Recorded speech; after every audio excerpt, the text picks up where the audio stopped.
Mirador, la plus grande tribune politique de la Guinée. L'habitacle de la pluralité des opinions.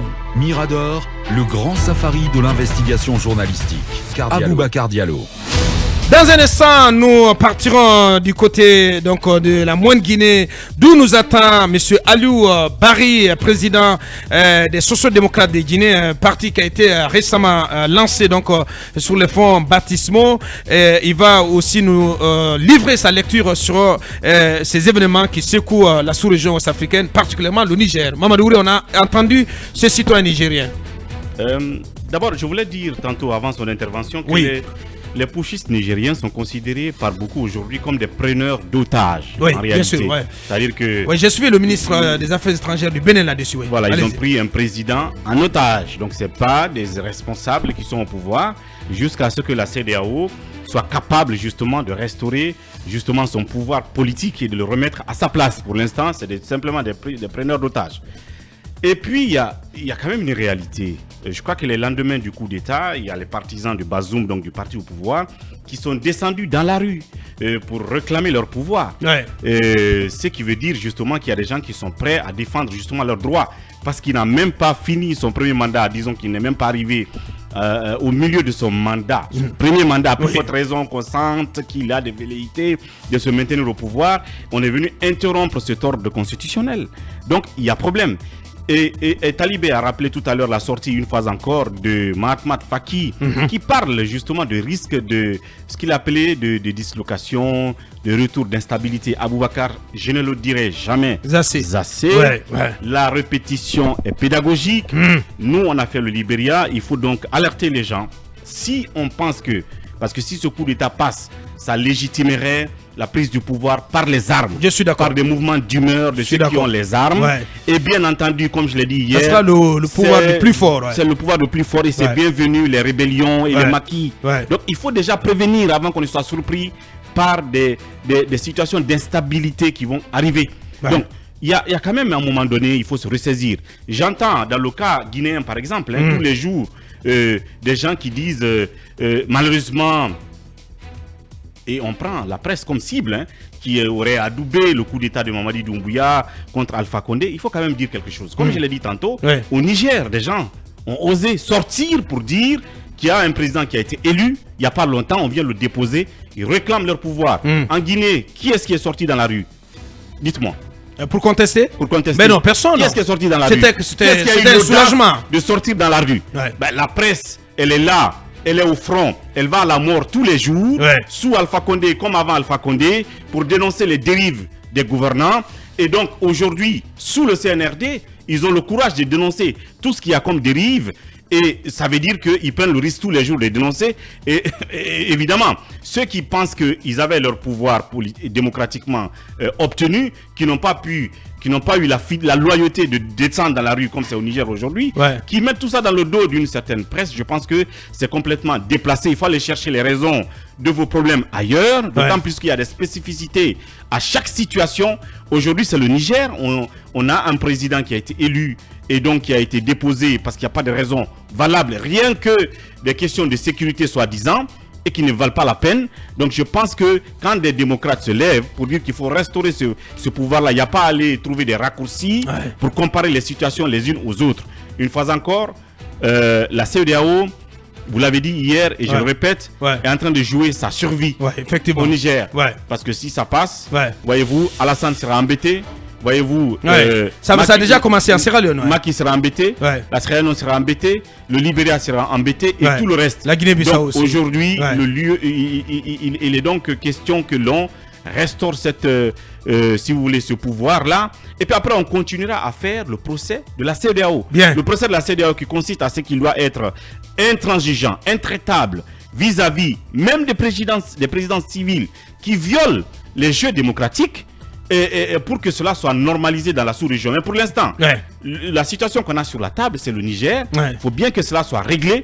Après, la CEDEAO qu'il faut traiter très rapidement. Après, la CEDEAO continue à faire sa mue.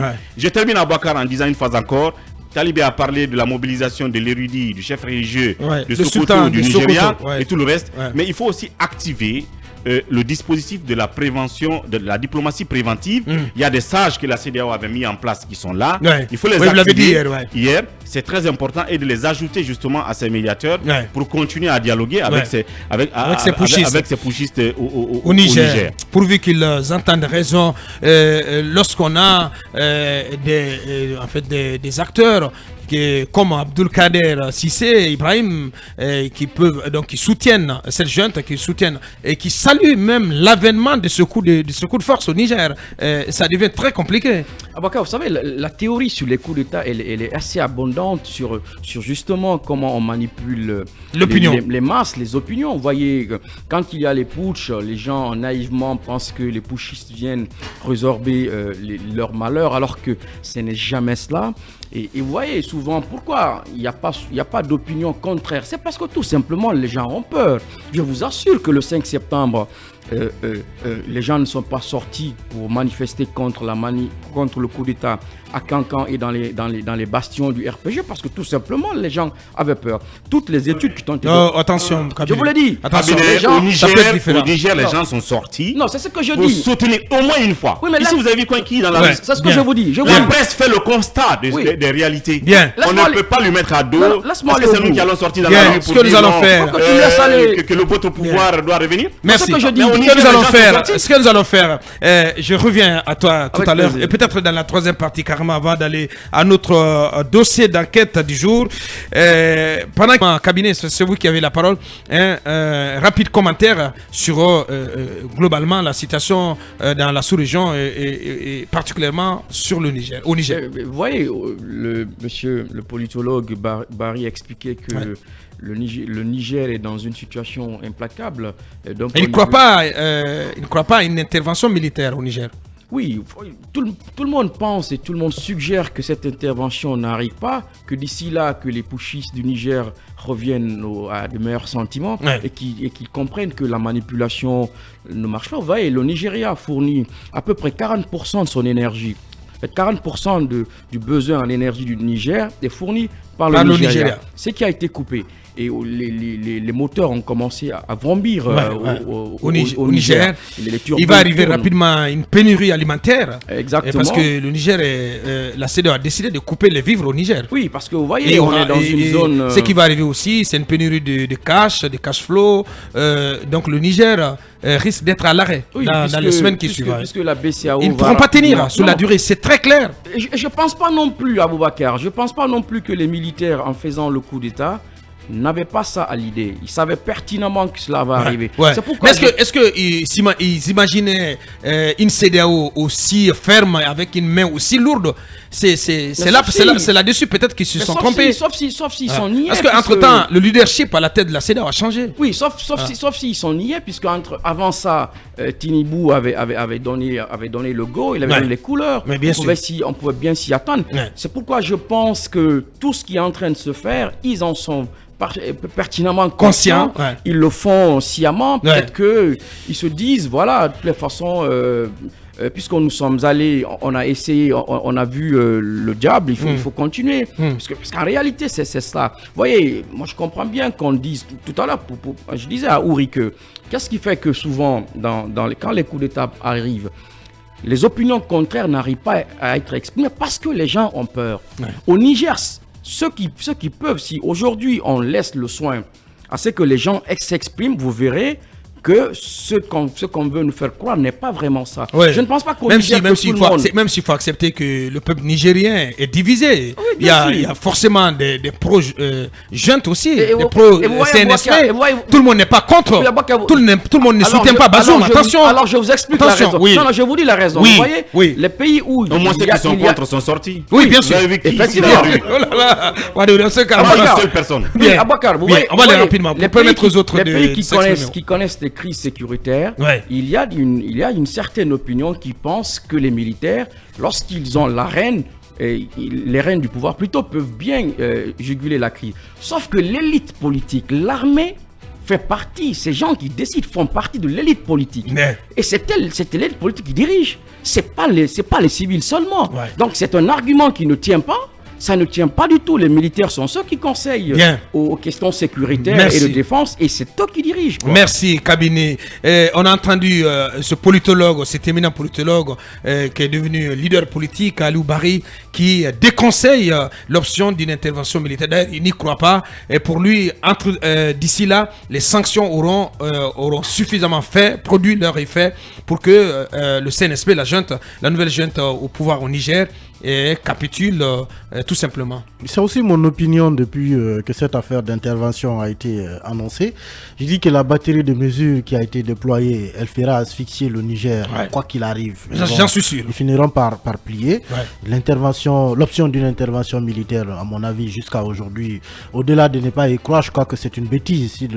Comment ça, une bêtise? Si la CEDEAO y tient et va jusqu'à la mettre en œuvre, ce serait une grosse erreur, Aboubacar, une très grosse erreur, je dirais même une faute politique. Donc si je vous suis, Manu, ça veut dire que tous ces présidents des 11 pays de la CEDEAO qui ont réfléchi à cette option, et ces chefs d'état-major qui se réunissent à Abuja, ils ne sont pas intelligents. Vous êtes plus intelligents que tous ces gens-là. Je ne vous ai pas dit ça, c'est ce que je dis. Si je vous entends, si je suis votre logique, monsieur Manu. Vous ne m'avez pas encore suivi. On ne va pas recommencer. Bien, ce que je suis en train de dire. Aujourd'hui, voilà, c'est la journée de la paix. J'ai décidé d'être sage, en paix avec tout le monde. Bien sûr, très bien. Particulièrement avec moi. Le premier élément, c'est que on peut bien banalement se poser la question de savoir pourquoi jusqu'à date, la junte nigérienne n'a pas réussi à former un gouvernement. Elle n'a pas réussi. Elle n'a pas réussi à faire la moindre nomination. Mais si. Hier, il a nommé des gouverneurs militaires. Attention. Hein. Non, mais pour l'instant, une chose quand même. Il a nommé des gouverneurs militaires partout au Niger hier. Bien sûr. Ça reproduit à peu près le schéma. Il faut suivre la télé Sahel souvent. Ça reproduit à peu près. Canal 280. C'est une recommandation. Ça reproduit à peu près le schéma guinéen dans ce cas. Bien. Mais sur une chose quand même, moi j'ai envie de dire qu'aujourd'hui, il n'y a pas quelqu'un qui connaîtrait la situation nigérienne mieux que ces putschistes. En tout cas, pour ce qui concerne notamment la personne de Mohamed Bazoum, son intégrité, sa sécurité. Je ne suis pas sûr que vous pouvez aujourd'hui mener une intervention militaire comme ces putschistes sans mettre Mohamed Bazoum et sa famille en danger. Et si l'objectif de la CEDEAO est de ramener Mohamed Bazoum au pouvoir, intervenir pour moi c'est une bêtise. Parce qu'il risquerait justement de mourir. Finalement, l'objectif qu'on s'est fixé, ce serait un objectif vain. Deuxièmement, j'ai bien aimé quand... Je comprends mieux maintenant. Je comprends mieux maintenant. Voilà. Ça risque d'être une victoire à la Purus. Évidemment. Je suis encore mieux conforté parce qu'au début de son intervention, Aliou Bari a tenu d'abord à attirer l'attention sur la situation géographique du Niger. C'est quand même un pays qui est, même en temps de paix, qui est assis pratiquement sur une poudrière. Quand vous avez une frontière avec la Libye, qui jusqu'à aujourd'hui n'est pas encore un État, depuis qu'on lui a apporté la démocratie. Quand vous avez une frontière avec... depuis qu'on lui a apporté... Quelle façon caricaturale. Depuis qu'on a apporté la démocratie en carton, bien emballée en Libye, ce n'est plus un État. Manu, non mais c'est vrai, Manu. C'est vrai, on a emballé une démocratie, on l'a livrée en Libye. Elle n'est pas... Depuis, la Libye a cessé d'être un État. L'Algérie, qui a déjà suffisamment de mal, elle aussi, à assurer sa propre sécurité dans le contexte sahélien qu'on connaît aujourd'hui. Le Mali et le Burkina Faso, qui ont cette zone dont il a parlé, j'ai parlé de ça en début de semaine, la zone des 3 frontières, qui est une zone très insécure. Je suis sûr que intervenir militairement là-bas, vous risquez de créer une fournaise qui va affecter tous les autres pays. Voilà. Donc, le risque d'une instabilité qui pourrait donc concerner une bonne partie de la sous-région. Et quand on a entendu Abdelkader Sissé Ibrahim lui parlait du risque d'embrasement de toute la sous-région. Il a parfaitement raison. Donc vous n'êtes pas aussi en faveur d'une intervention militaire? Non, mais pas du tout. Depuis le début, moi je l'ai dit que c'est une idée qui est très absurde. Faut même pas la développer parce que c'est le chaos qui va s'installer. Il y a plusieurs groupuscules armés qui sont du côté du Niger qui sont en train aujourd'hui de développer. Donc il faut éviter le scénario libyen. Mais ce qu'il faut dire à Aboubacar, cette substitution des armes aux urnes, parce que c'est ce qui est en train de se développer. On est dans ce scénario-là aujourd'hui. Voilà, dans le contexte, dans l'espace francophone, est en train de donner une sorte de carte blanche aujourd'hui à des pushites, à des pseudo-panafricanistes, des pseudo-nationalistes qui prétendent parler au nom du... Des pseudo-souverainistes. Oui, absolument, Aboubacar Diallo. Donc, ils sont en train d'étouffer aujourd'hui nos démocraties. Et ce qui est en train de se passer derrière, c'est que désormais, on ne parlera plus d'opposition, on ne parlera plus de leaders de partis politiques même. Oui, parce que c'est l'existence même ouais. des partis politiques, des acteurs de la société civile aujourd'hui qui sont en danger. Parce que si les formations politiques n'ont plus la possibilité d'accéder au pouvoir, de conquérir le pouvoir par les urnes, et que ce sont les armes désormais qui doivent crépiter, ils n'ont plus les raisons d'exister. Que chacun range donc, et les partis politiques rangent tout, et que désormais qu'on puisse donc tous intégrer les forces armées guinéennes. Attendez, oui, Aboubacar, attention, mais attention à ce que tu racontes là, attention. Oui, parce que c'est cette idée aujourd'hui qui est en train de prendre... pas quand même encourager la rébellion. Je ne suis pas en train d'encourager, mais c'est pour cette raison... Il faut pas laisser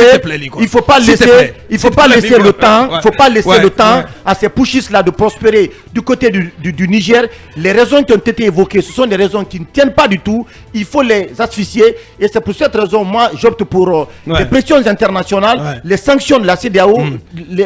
Il faut couper l'aide internationale à ces pushistes là, mais qu'ils comprennent que vraiment le monde n'est pas du tout avec vous, Aboubacar. L'aide internationale est coupée. Oui, mais de l'autre côté, je vois mal, personnellement. Non, le Niger est débranché.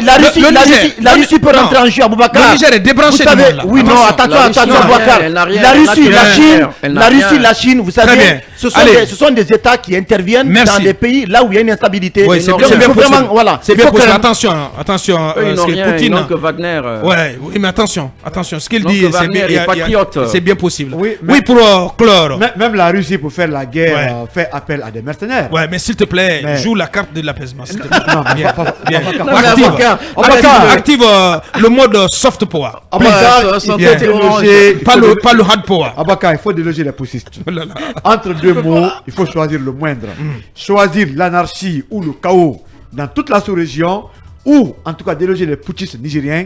Je préfère qu'on déloge ces plaisantins. Et qu'est-ce que tu fais des conséquences? Il n'y a pas de conséquences. Il n'y a rien. Bazoum et sa famille pourraient être tués, mon ami. Non, mais pendant ce temps, est-ce que vous savez que le Niger déjà est infiltré? Toutes les forces internationales sont là. Donc, il y a des possibilités. Mais c'est monsieur. Vous êtes pour le quoi qu'il en coûte. Non, laisse-moi parler. Vous êtes pour le quoi qu'il en coûte.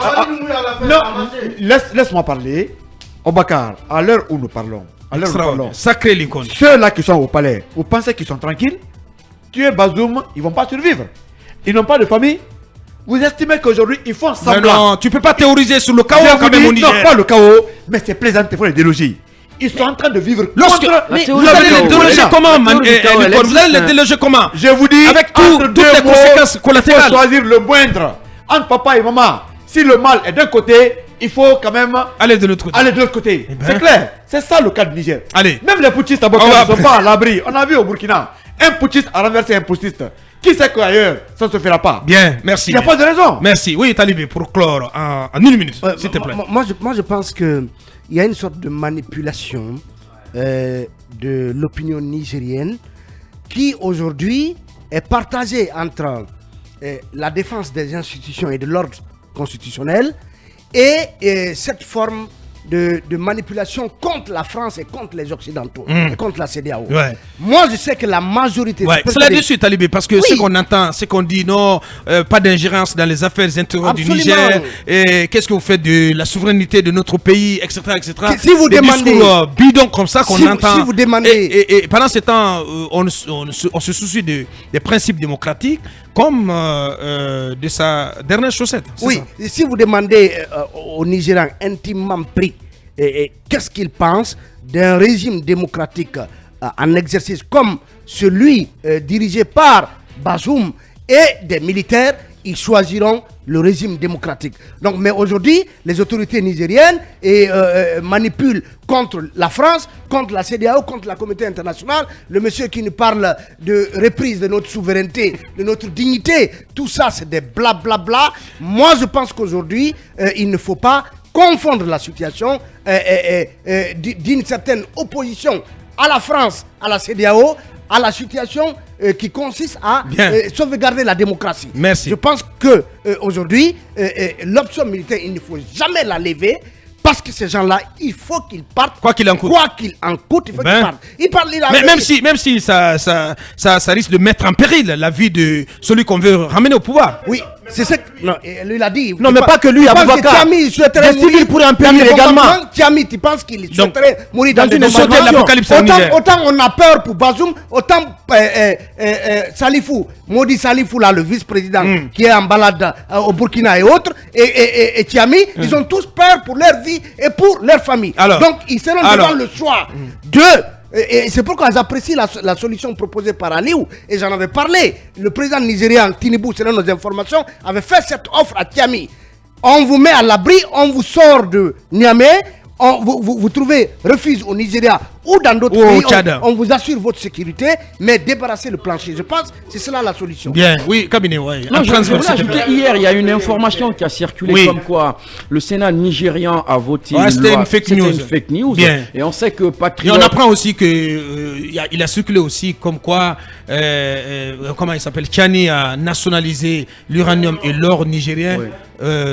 C'était pas vrai aussi. Non, c'était pas vrai. Vous savez, dans cette histoire, beaucoup de fake news. L'officine de la fabrique des fake news russes est entrée en jeu. Patriot en fait suffisamment. On entendra Superman pendant toute cette crise. Il faut vraiment. Merci à toi, cabinet, et à tous les autres chroniqueurs pour ces belles analyses.